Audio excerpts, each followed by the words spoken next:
بسم اللہ الرحمن الرحیم۔ السلام علیکم محترم ناظرین، پچھلی ویڈیو کے اندر بتایا گیا تھا کہ وہ 7 اوقات جن میں اللہ تعالیٰ دعائیں ضرور قبول فرماتے ہیں، اور ان 7 اوقات کا ذکر احادیث مبارکہ کے اندر کیا گیا ہے، اور وہ احادیث مبارکہ پچھلی ویڈیو کے اندر ذکر کر دی گئی تھی۔ آج کی ویڈیو میں انشاءاللہ ہم جانیں گے کہ دعا کی قبولیت میں تاخیر کی وجہ اور تاخیر کے اسباب کیا ہوتے ہیں۔ ہم دیکھتے ہیں بعض مرتبہ تو دعا فوراً قبول ہو جاتی ہے، بعض مرتبہ تاخیر کے ساتھ، اور کبھی قبول ہی نہیں ہوتی۔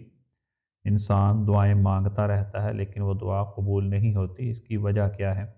جب بندہ اللہ تعالیٰ سے اپنی حاجت پوری کرنے کے لیے اللہ سے دعا مانگتا ہے، اگر وہ دعا قبول نہ ہو تو اللہ تعالیٰ کے لیے ایسے الفاظ ہرگز استعمال نہیں کرنے چاہیے جو اللہ سے ناراضگی کا سبب بنے۔ اگر کسی کی دعا قبول ہونے میں تاخیر ہو جائے تو اسے اپنے آپ کا محاسبہ کرنا چاہیے، کیونکہ اللہ تعالیٰ بڑی حکمت والے ہیں اور سب کچھ جاننے والے ہیں۔ انسان کو چاہیے کہ اپنے اندر جھانکے، ہو سکتا ہے کوئی ایسی غلطی ہو، حقوق العباد میں اس سے ایسی غلطی ہو گئی ہو، کسی کے ساتھ ظلم ہو گیا ہو، کسی کے ساتھ زیادتی اس نے کی ہو۔ اگر دعا پھر بھی قبول نہیں ہوتی تو پھر کثرت سے اپنی حاجت پوری کرنے کے لیے دعا مانگی جائے، بار بار دعا کی جائے، اور عاجزی کے ساتھ سر تسلیم خم کرے اللہ تعالیٰ کے سامنے۔ اگر دعا قبول نہ بھی ہو لیکن اس کا فائدہ یہ ہے کہ یہ انسان کے لیے بہت بڑی بھلائی ہے، اور اس سے بہت زیادہ فوائد حاصل ہوں گے اور اللہ تعالیٰ کا قرب حاصل ہوگا۔ دعا میں تاخیر کی وجہ یہ بھی ہو سکتی ہے کہ ہو سکتا ہے اس میں اللہ تعالیٰ کی حکمت ہو، اور کوئی ایسی مصیبت جو آئندہ وقت میں آنے والی ہو اس دعا کی وجہ سے وہ ٹل جائے، اور وہ مصیبت اور آزمائش بندے کے اوپر نہ آئے۔ تو اس لیے دعا میں تاخیر کی وجہ سے پریشان نہیں ہونا چاہیے، کیونکہ اللہ تعالیٰ بندے کے لیے وہی کرتے ہیں جو اس کے لیے بہتر ہوتا ہے۔ ہو سکتا ہے جو دعا کے اندر مانگا جا رہا ہے اللہ تعالیٰ اس سے بھی بہتر عطا کر دیں، جیسا کہ رسول اللہ صلی اللہ علیہ وسلم نے ارشاد فرمایا ہے، جب بھی کوئی بندہ اللہ تعالیٰ سے دعا مانگتا ہے، لیکن شرط یہ ہے کہ وہ دعا گناہ کی طرف لے جانے والی نہ ہو،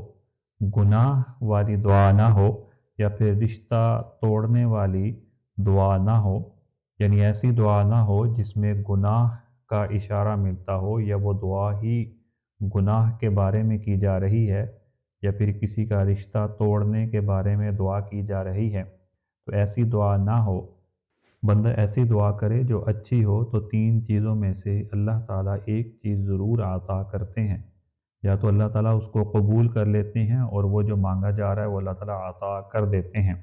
یا پھر مستقبل کے زمانے میں کوئی مصیبت، کوئی آزمائش جو اللہ تعالیٰ کی طرف سے آنی تھی، اس دعا کی وجہ سے اللہ تعالیٰ وہ مصیبت ٹال دیتے ہیں اور وہ مصیبت دور کر دیتے ہیں۔ تیسرا یہ ہے کہ یا پھر وہ دعا دنیا کے اندر قبول ہی نہیں ہوتی، چنانچہ جب قیامت کے دن نامہ اعمال پیش کیا جائے گا بندے کا، تو بندہ خود اپنے نامہ اعمال کے اندر دیکھے گا کہ اتنا زیادہ اضافہ ہو چکا ہے، تو وہ وجہ پوچھے گا تو اللہ تعالیٰ فرمائیں گے یہ تیری دعاؤں کا وہ ذخیرہ ہے جو دنیا کے اندر تیری دعائیں قبول نہیں ہوئی تھیں۔ تو اس لیے جتنی بھی بڑی مشکل اور آزمائش آ جائے، دعا ہر وقت مانگتے رہنا چاہیے۔ اس میں تاخیر ہو سکتی ہے، اگر دعا قبول نہیں بھی ہوتی تو اس میں بھی بہتری ہو سکتی ہے۔ اللہ تعالیٰ سے دعا ہے کہ اللہ تعالیٰ ہمیں نبی اکرم صلی اللہ علیہ وسلم کی تعلیمات پر عمل کرنے کی توفیق عطا فرمائے۔ السلام علیکم۔